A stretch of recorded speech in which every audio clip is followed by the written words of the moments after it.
We have to, and the amana is the heart. The trust is all embodied in this heart that we have.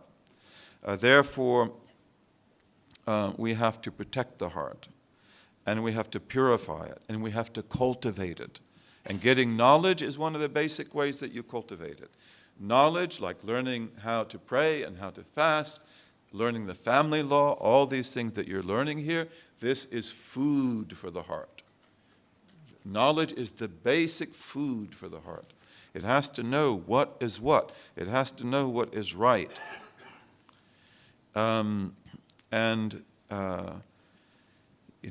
God rewards us immensely, infinitely, if we will follow our hearts and if we will develop our hearts. This is the key that connects us to the realm of the divine. And also, in reverse, He will punish us infinitely if we turn our backs on the gift and the trust that He gave us. As we said in the beginning, it's all about the heart. Allah commands your heart.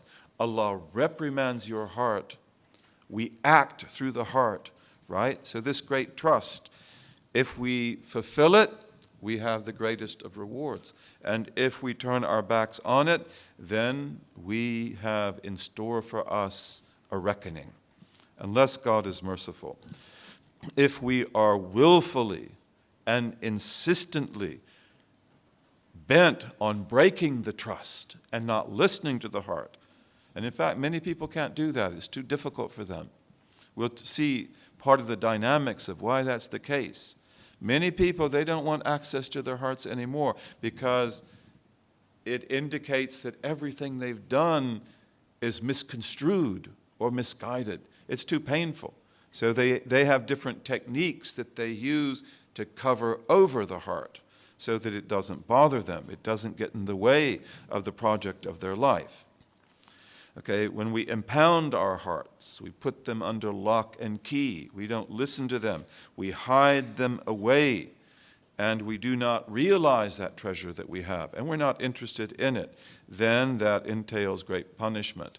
And Allah also speaks of that. He speaks of the people who turn their backs on their hearts.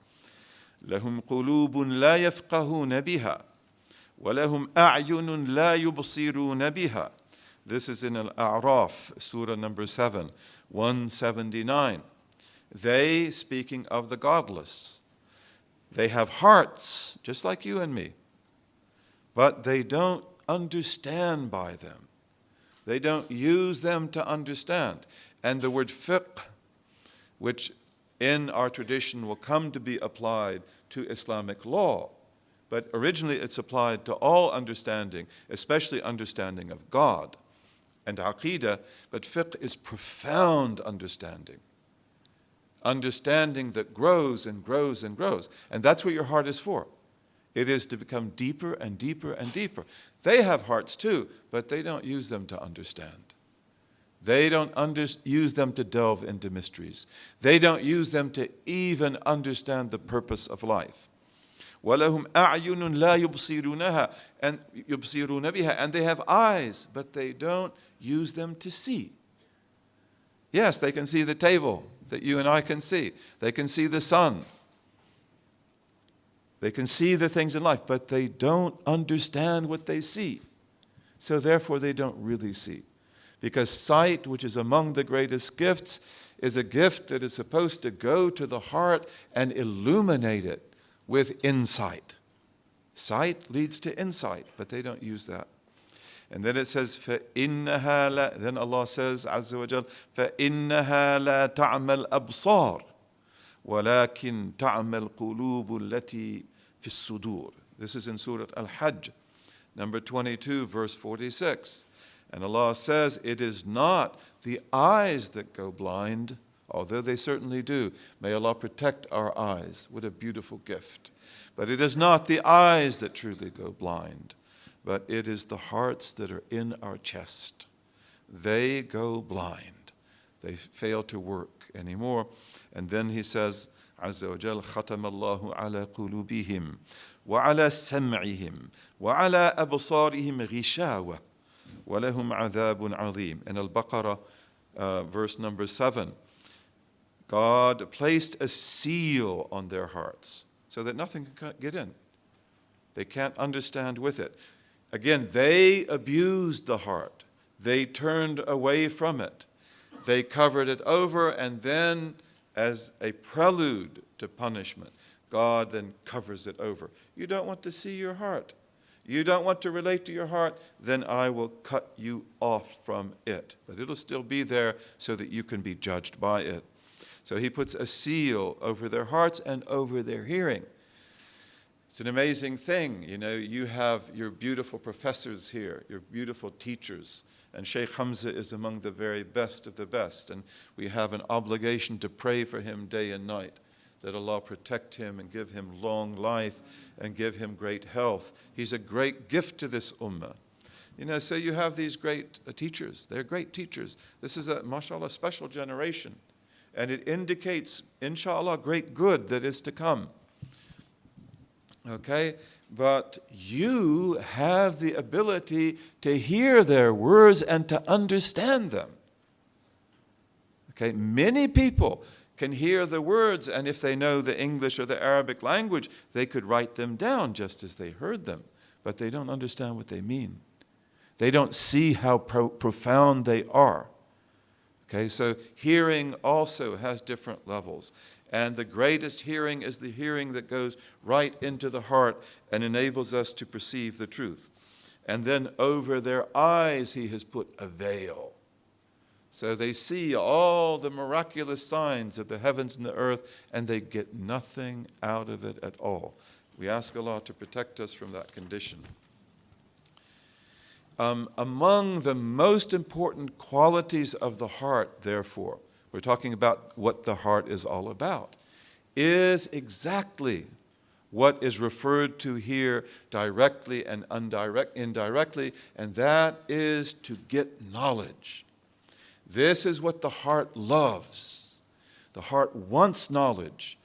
The basic knowledge you get of Allah, the basic aqeedah of the rules of water and of purification and of salat, this is the water that primes the pump.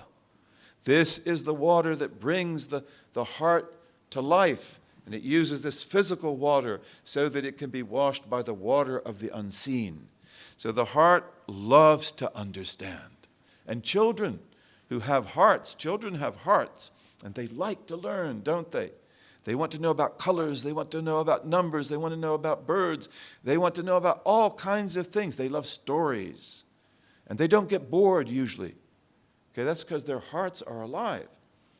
So the ability to understand and to receive knowledge, true knowledge, beneficial knowledge, prophetic knowledge, and prophetic knowledge that is then developed and worked out by the heirs of the prophets, who are men and women like you, who take that knowledge and love it and live by it. This is the special distinction of the heart. This is its khasiyah. And therefore, this is also the special distinction of the human being, that we are lovers of knowledge. Of course, we know brothers and sisters whom we love very much that don't care anything about knowledge. You know, a certain group of Muslims that I know, that I love very much, comes to mind immediately. They're not interested in knowledge. They're not interested in learning. You know, they are Muslims, they do pray, they do fast, they love the religion, but there's nothing in them that moves them to knowledge. And so what is that an indication of? Sickness of the heart. It means their hearts are not right. And this particular group used to love knowledge. They used to love knowledge. But then something terrible happened to them. And they were broken, and they were divided. And they hold on to their hearts the best they can, but they have lots of problems. And among those is heedlessness. That we're not very interested in this. Okay, so knowledge is part of the purpose that you were created for, and the gift that you have that enables you to fulfill that purpose is your living heart. And the more that your heart comes to life, the more that it wants to know, the more that it wants to learn. And this is also where you have to learn to put the bridle in your heart. Like when we put the bridle, the hakam, in the horse, so that it will turn right when we want to go right and left when we want to go left. Because your heart would love to study everything. Like to learn all kinds, because it's wonderful.